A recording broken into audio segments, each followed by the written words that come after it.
Je vous propose ce soir d'en savoir plus sur une classe préparatoire aux grandes écoles d'art qui a ouvert ses portes à Sartène. Mes invités sont Jean-Jacques Candioni, professeur d'art plastique au lycée de Sartène et professeur coordinateur de cette classe préparatoire. Bonsoir. Bonsoir. Accompagné de Johan Muil, artiste, enseignant à la Cambre de Bruxelles et présent pour un workshop. Bonsoir. Alors comment vous êtes-vous rencontrés tous les deux, Jean-Jacques Candioni? Eh bien, nous avons des intervenants en histoire de l'art et comme dans les ateliers dont je vous parlais tout à l'heure, dont Monsieur Seglarski, qui est un intervenant en histoire de l'art et qui, par ses connaissances, nous a permis de créer des liens avec l'école de la Cambre. Qui vraiment, enfin moi je pense que c'est une chance parce qu'on a vraiment affaire ici à une école qui est reconnue au niveau européen. On n'est pas sur quelque chose de, c'est pas une école privée, c'est une école nationale qui est ouverte à tous les profils d'étudiants et j'espère que nos étudiants s'ouvriront aussi bien au niveau national qu'au niveau international. C'est un peu le but.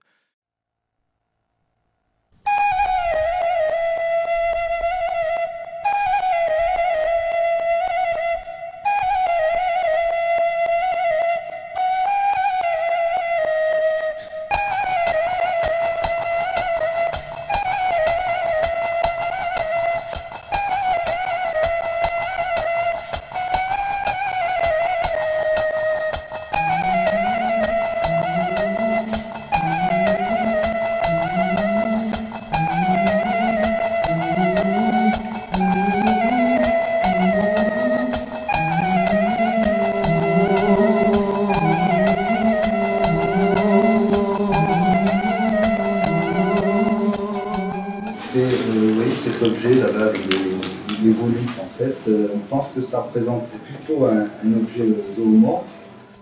Oui, il y a vraiment au niveau même de la statuaire antique, beaucoup étaient peintes. Et les menhirs, justement, avec les fouilles qui ont été faites, on s'est aperçu qu'au niveau des prélèvements, ils étaient peints.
Surtout dans la partie qui est là-bas de votre côté, vous allez avoir ce qu'on appelle une tore, donc une tour.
Alors en revanche, à partir de 10 000 avant Jésus-Christ, là on va commencer à avoir de vrais témoignages matériels de la présence de l'homme. On a quelques sites connus, peut-être une dizaine ou une quinzaine.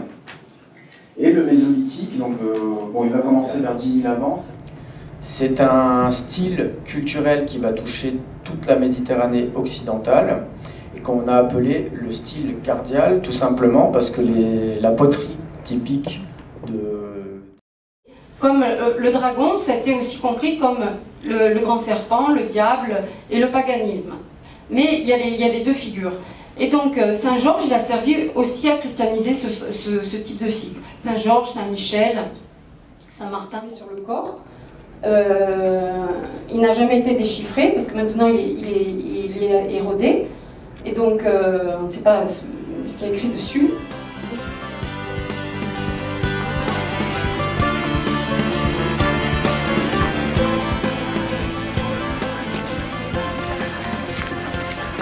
Approchez-vous un petit peu là, comme ça. Puis, il y a un élément aussi particulier que je vous demande d'observer. Là où se trouve Jean-Jacques, vous avez une dalle qui a une forme, on va dire, proto-anthropomorphe. Hein, comme un écusson, avec un cou qui se dégage et des épaules très, très saillantes.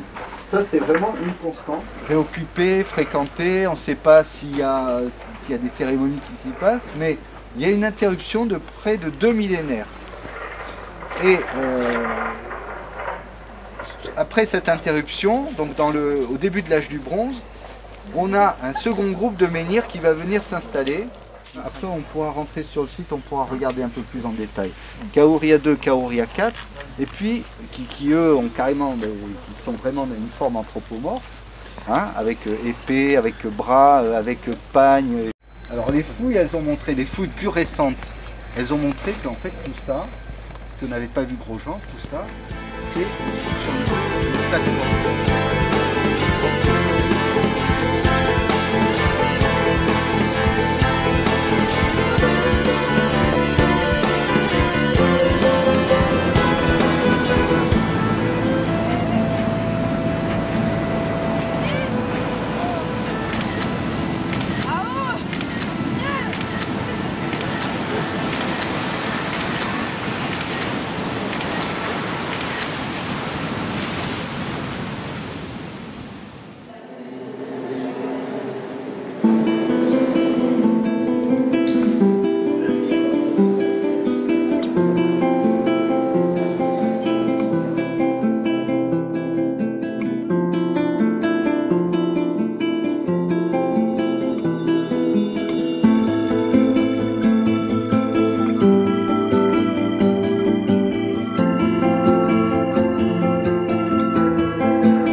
Au-dessus, justement, des photos de famille délavées et imprimées sur des plaques de plâtre, presque des feuilles de plâtre fragiles. Et cette plaque a été mise à hauteur de ma tête. Et je suis pas très grande.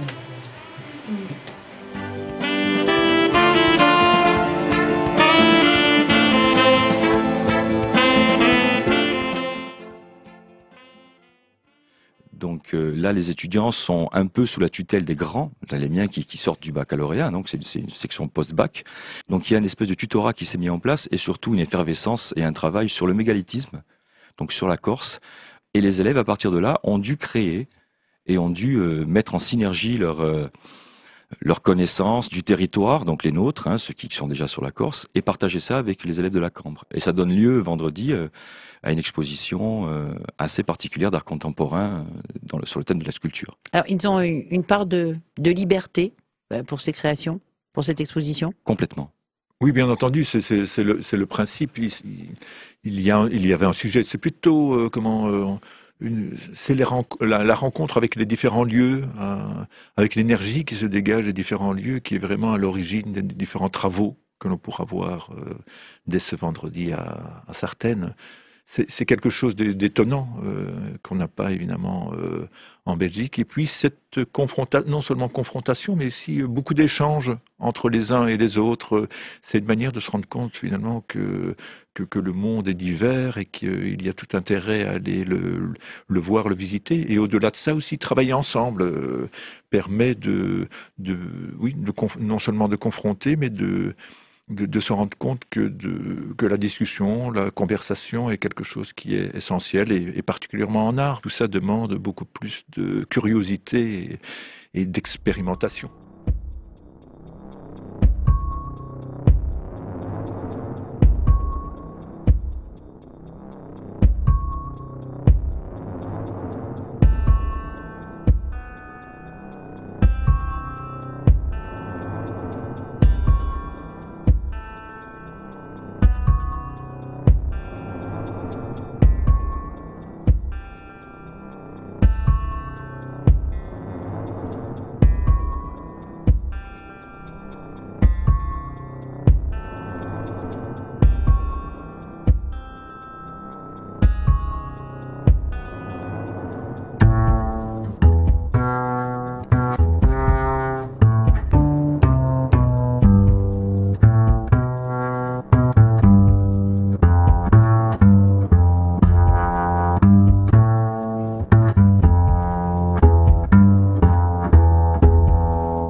fois artiste et enseignant, c'est une sacrée responsabilité d'orienter ces futurs artistes, parce que vous avez vous-même je suppose, vos influences.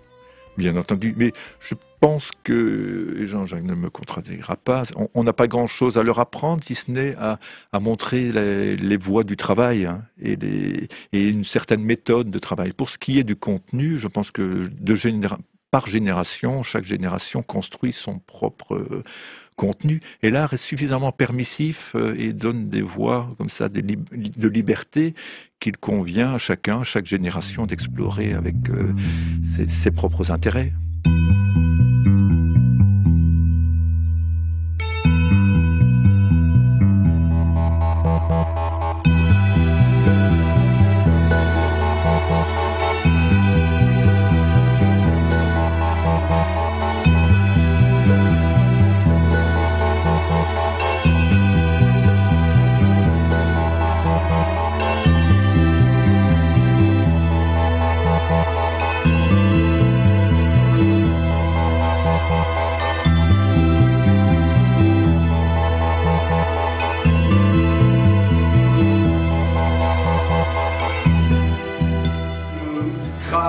Sa pugnacité, son opiniâtreté, il a créé quelque chose qui est, je dirais, unique, même si